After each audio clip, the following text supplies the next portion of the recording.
বাংলার এক ছোট্ট গ্রামে থাকত অর্ণব। বয়স মাত্র ৯। অর্ণব ছিল খুব কৌতূহলী আর প্রাণীপ্রেমী। প্রতিদিন স্কুলে ফিরে সে পাশের জঙ্গলে যেত, যেখানে তার দুই বন্ধু থাকত, একটি ছোট হাতি গাজু আর দুষ্টু বানর মন্টু। একদিন সকালে অর্ণব শুনল গ্রামের নদীর পানি হঠাৎ বেড়ে গেছে আর জঙ্গলের অনেক পশু বিপদে পড়েছে।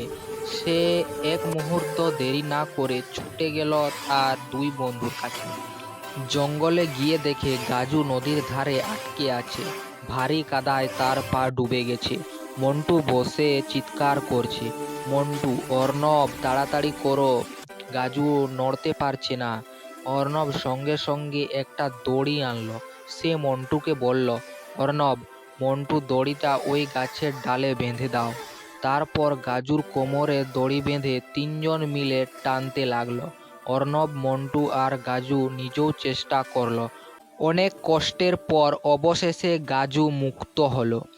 গাজু খুশিতে তার লম্বা শুঁড় তুলে আকাশে জল ছিটিয়ে দিল। মন্টু উল্লাসে গাছ থেকে লাফিয়ে পড়ল আর অর্ণব হেসে বলল, বন্ধুত্ব মানে একে অপরের পাশে থাকা, যেভাবেই হোক।